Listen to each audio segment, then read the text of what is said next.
Oke, nah di video kali ini kita akan belajar nih tentang interaksi ataupun gaya yang terjadi antara ion dengan dipol. Oke, ion dan dipol. Sebenarnya ini itu terbagi menjadi dua bagian.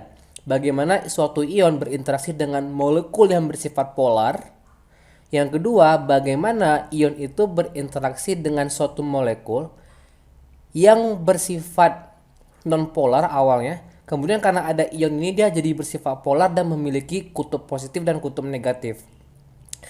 Tapi pertama-tama kita bicara dulu interaksi antara ion dipol yang mana ion berinteraksi sama molekul yang bersifat polar. Oke. Kalau misalkan aku punya nih misalkan suatu contoh NaCl ataupun garam dapur. Nah, garam dapur ini ingin aku masukkan atau ingin aku larutkan dalam suatu apa? Dalam suatu misalkan ada wadah yang isinya itu adalah air. Nah, ini airnya. Kita tahu ketika NaCl nih masuk ke dalam air akan terjadi proses yang namanya kelarutan ataupun proses penglarutan dari NaCl. Yang mana nanti NaCl itu dalam air ya akan diurai. Bagaimana cara dia mengurai? Na itu akan terpisah dengan Cl, tapi contoh gini nih, aku punya Na positif. Nah, nanti Na positif ini akan dikelilingi oleh molekul-molekul air kayak gitu. Tapi kita tahu molekul air itu adalah H2O, ya kan? Nah, yang mengarah tepat ke Na-nya adalah unsur dari O-nya gitu. Unsur dari O-nya. Kenapa kayak gitu? Kita tahu O itu adalah lebih bersifat parsial negatif dan H lebih bersifat parsial positif kayak gitu. Karena O ini lebih negatif, dia akan berinteraksi dengan apa? Dengan si Na ini gitu. Jadi ini dia punya interaksi kayak gitu. Nah, interaksi yang hijau ini ya, aku kasih ini panah. Interaksi antara Na positif dengan H2O ini kita sebut interaksi interaksi ya, aku singkat dengan I, interaksi ion dipol. Kenapa kayak gitu, Dis? Karena Na ini adalah ionnya. Kemudian dia dikelilingi oleh H2O. Oke, kemudian dia berinteraksi. Dipol itu adalah mengacu ke senyawa yang memiliki dua kutub. Kita tahu H2O ada kutub positif dan ada kutub negatif. Makanya dia disebut dengan dipol. Jadi ion dipol interaksi. Jadi interaksi ion dipol. Nah, Cl negatifnya kayak gimana? Nah, Cl negatifnya juga akan diurai nih. Kan mereka dipisah ya oleh molekul-molekul air. Nah, Cl negatifnya itu akan dikelilingi oleh apa? Akan dikelilingi oleh H-nya. Kenapa? Karena H-nya itu lebih bersifat parsial positif gitu. Ini Ha, ini H lagi. Kalau tadi yang Na itu O-nya yang mengarah ke Na-nya, sekarang kalau Cl hanya yang mengarah ke Cl-nya gitu. Ini kenapa kayak gitu? Karena lagi-lagi ya, O ini negatif dan H ini lebih bersifat parsial positif kayak gitu. Karena ada parsial positif, maka ini dia akan berinteraksi gitu. Yang positif kan akan selalu berinteraksi sama yang negatif menurut hukum gaya elektrostatis. Nah, yang hijau ini sama, yaitu gaya gaya ion dipol. Nah, jadi kita tahu ketika kita ingin membahas konsep dari gaya ion dipol, ya, ini bisa keseharian itu kita lihat ketika kita melarutkan NaCl. Ketika NaCl larut, Na-nya itu akan terurai dan Cl juga akan terpisah nih. Dan mereka akan dikelilingi oleh H2O. Makanya itu NaCl ketika masuk ke dalam air dia tuh terurai atau kita sebut dengan larut. Nah, ini untuk kasus pertama. Oke. Ada kasus kedua, yaitu masih tentang interaksi ion dipol. Ya, ini kita masuk ke kasus yang kedua. Masih tentang interaksi ion dipol, tapi dipolnya ini dipol terimbas ataupun dipol yang terinduksi. Nah, kira-kira ini konsepnya seperti apa, Dis? Oke. Kalau misalkan nih aku punya muatan nih misalnya ya. Aku punya muatan positif nih misalnya. Oke, katakanlah aku punya muatan yang positif. Terus di sini aku punya molekul yang bersifat netral nih misalnya ya. Kalau kita udah belajar nih ya di video sebelumnya, kalau molekul yang bersifat netral itu elektronnya tersebar secara merata. Artinya tidak ada yang berat sebelah nih. Jadi kayak ini 3 di sini, 3 di kanan gitu. Jadi 3 di kiri, 3 di kanan. Jadi ini tersebar merata. Kemudian ada ion di sini tiba-tiba gitu ya, ada ion positif. Didekatkan sama atom yang bersifat netral tadi gitu. Akibatnya apa? Kalian mungkin udah bisa tebak. Akibatnya karena di sini ada muatan positif, elektron-elektron yang misalkan yang di sebelah kanan ini akan lebih tertarik nih secara otomatis, udah pasti itu. Karena muatan positif akan selalu berinteraksi sama muatan negatif. Begitu pula sebaliknya menurut hukum dari gaya elektrostatis kayak gitu. Akhirnya apa? Elektronnya akan cenderung bergerak kemari. Gitu. Karena ada muatan positif tadi. Alhasil seperti apa, Dis? Alhasil ini kondisi kedua akan membentuk suatu ya atom yang tadi awalnya bersifat netral akan membentuk suatu senyawa ya ataupun atom yang tidak lagi bersifat netral. Artinya karena tadi ini muatan positif ya, akan lebih banyak elektron yang ada di sini nih. Katakanlah di sini 4, di sini 2 elektron lagi ya. Positif 6 tetap karena total elektronnya 6. Oke, jadi di sini ada 4 di kiri dan 2 di kanan. Kemudian akhirnya apa? Yang di kanan elektronnya kan berkurang, berarti dia lebih bersifat parsial positif. Dan ini lebih bersifat parsial negatif gitu.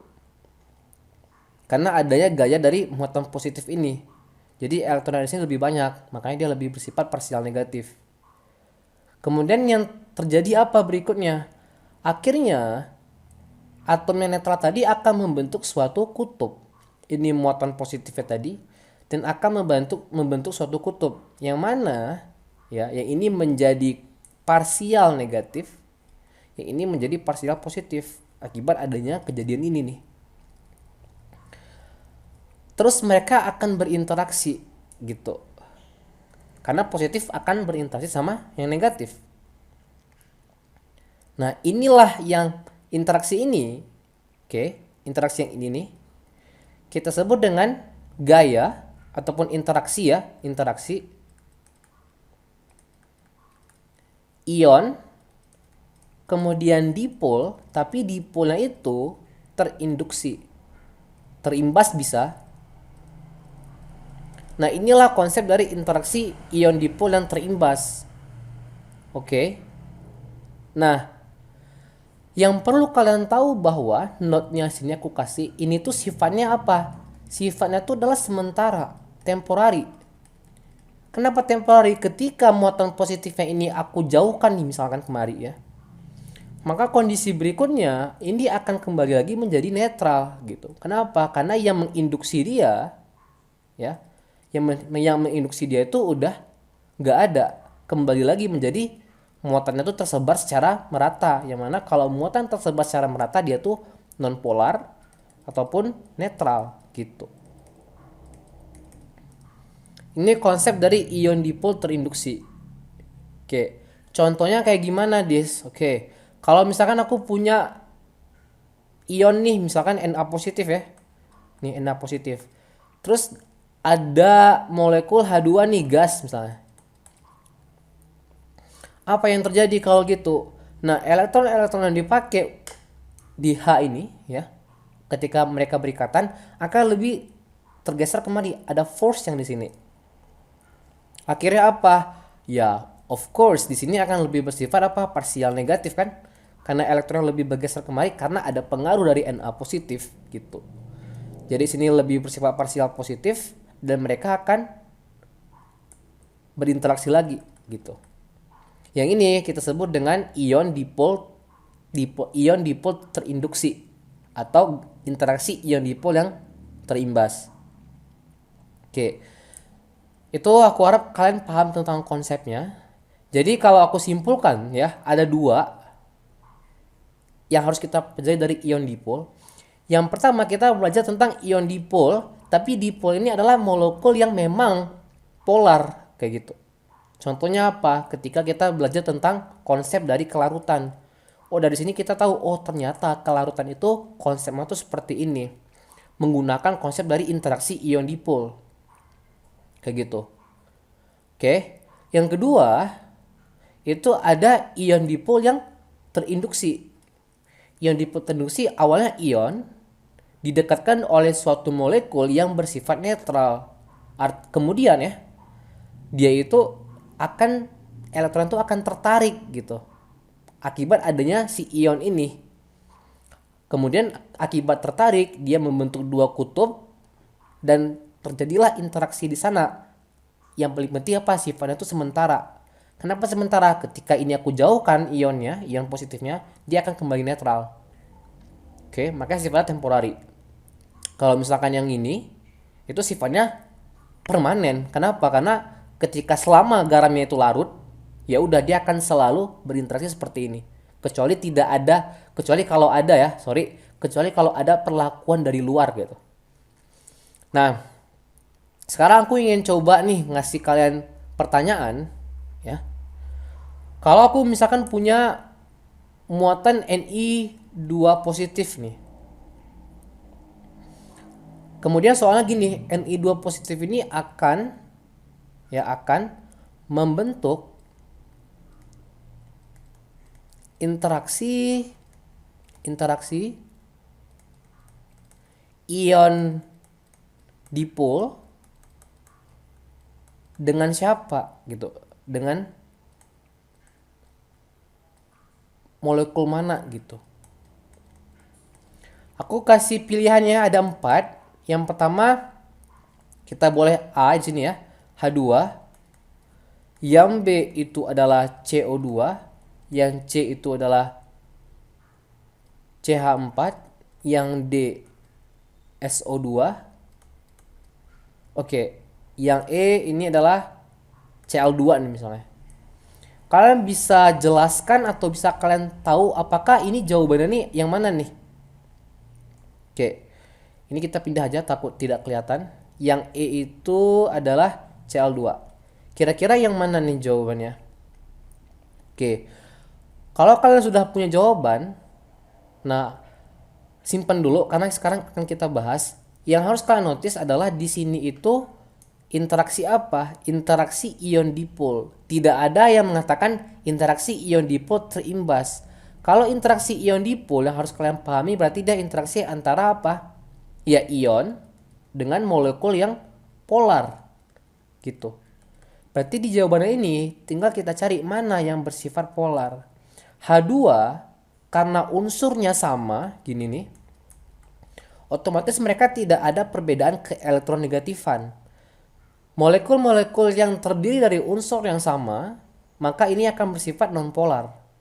Nah, CO2, oke ini udah nonpolar. CO2 adalah suatu molekul yang bersifat nonpolar. Kenapa?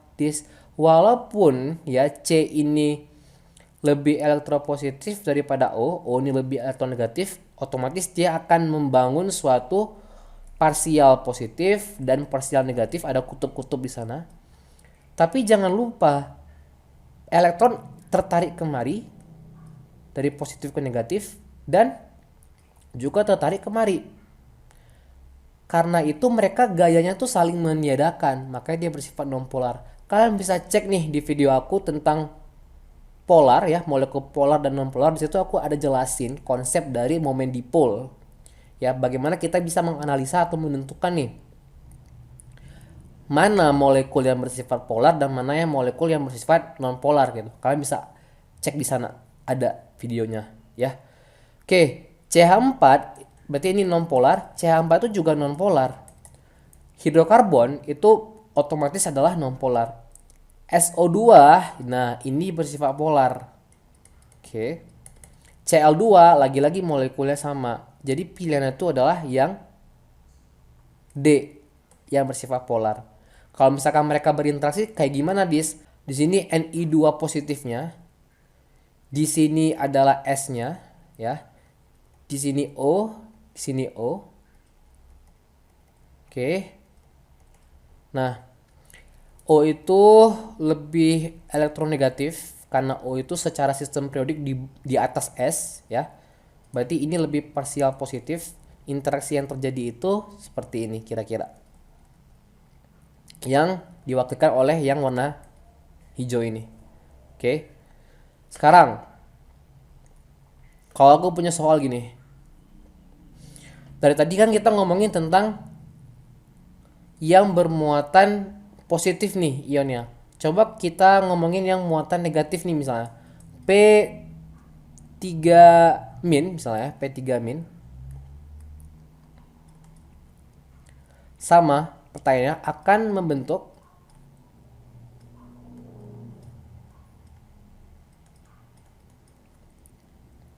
interaksi ion dipol, tapi dipolnya ini ion dipol terinduksi. Nah, ion dipol terinduksi dengan molekul mana? Pertanyaannya. Mungkin kalian akan bisa langsung jawab, tapi di sini aku kasih pilihan dulu. Yang pertama H2O, yang B itu HN, ya. Yang C itu Cl2, yang D itu CO, yang E itu adalah NH3. Lagi-lagi untuk menjawab soal ini kalian harus paham mana molekul yang bersifat polar dan mana molekul yang bersifat non polar. Oke, H2O kita tahu semua bahwa dia bersifat polar. Jadi jawabannya ini kita cancel. Kenapa? Karena interaksi ion dipol terinduksi adalah interaksi antara ion dengan molekul yang bersifat non polar. Makanya ada kata-kata terinduksi. Dia diinduce gitu, dipengaruhi. Jadi di sini jawabannya sebenarnya ya ini juga polar. Kalian bisa langsung tahu, oh ini jawabannya yang Cl2. Kenapa? Cl sama Cl itu tidak ada perbedaan keelektronegatifan di sana. Itu udah pasti. Karena unsur yang sama ya molekul yang terdiri dari unsur yang sama itu bersifat non polar. Kalau CO ini udah pasti polar karena ada perbedaan keelektronegatifan antara C dan O. NH3 ini juga bersifat polar. Oke, karena dia ada momen dipolnya. Aku di sini tidak menjelaskan bagaimana menganalisa mana molekul yang bersifat polar dan non polar. Nah, kalian bisa cek di video sebelumnya. Sekian dulu untuk video kali ini. Aku harap kalian paham konsep dari interaksi ion dipol itu ada dua. Yang pertama interaksi antara ion dengan molekul yang memang bersifat polar. Yang kedua adalah interaksi ion dipol terhadap molekul yang bersifat non polar. Berarti dia interaksi ion dipol yang terimbas ataupun yang terinduksi. Oke?